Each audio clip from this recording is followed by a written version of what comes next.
নমস্কার, কেমন আছেন সবাই? Welcome to another new episode of my kitchen stories. বানিয়েছিলাম একটু চিলি চিকেন, সেটাই শেয়ার করবো আজকে আপনাদের সাথে।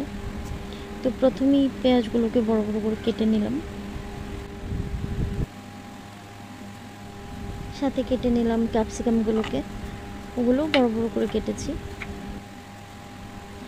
আমার না রান্না বান্না করতে সেরকম একটা ভালো লাগতো না, কিন্তু ইদানিং দেখছি আমার বেশ একটা ইন্টারেস্ট জেগেছে রান্না করার প্রতি। কিন্তু রোজ রোজ যে কী রান্না করা যায় সেটা একটা ভীষণ বড় হ্যাডিক।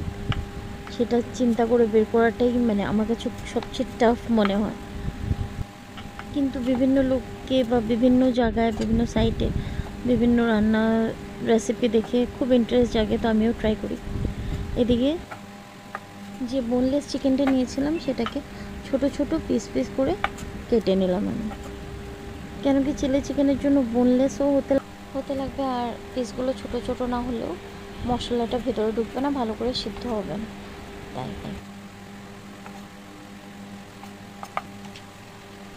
এবার দিয়ে নিলাম এটাতে গুঁড়ো মশলা, হলুদ গুঁড়ো, কিচেন মশলা, কাশ্মীরি লাল মির্চ, সামান্য একটু ধনে গুঁড়ো, নুন, জিঞ্জার পাউডার, কাঁচা লঙ্কা, আদা রসুন পেঁয়াজ বাটা।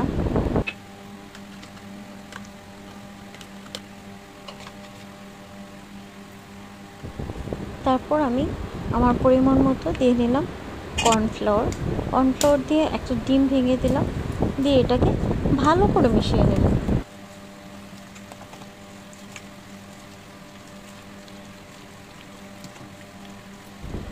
এবার ফ্রাইং প্যানে ভালো করে তেল গরম করে মেখে রাখা চিকেন পিসগুলো ভালো করে ফ্রাই করে নিলাম। চিকেনগুলো যখন ভালো করে ফ্রাই হয়ে গেছে ওগুলোকে আমি একটা প্লেটে উঠিয়ে নিলাম।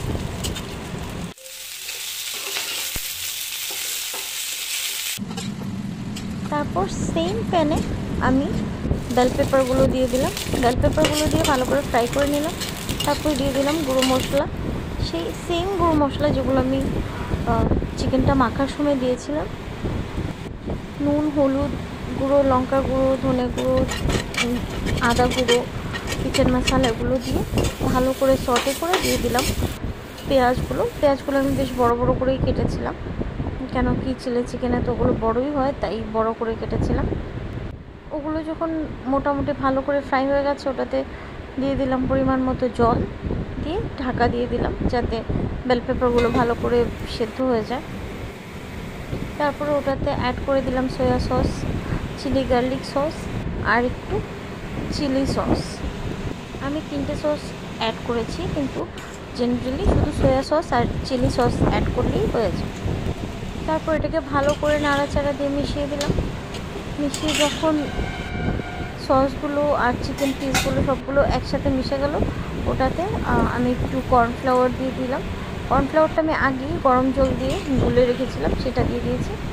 ব্যাস, তারপর কিছুক্ষণ সিমার করে চিলি চিকেন রেডি হয়ে গেছে। আজকের ভিডিওটা এখানেই শেষ করছি। ভালো লাগলে একটা লাইক কমেন্ট করে দেবেন। ভালো থাকবেন, সুস্থ থাকবেন, দেখা হবে পরের ভিডিওতে। টাটা।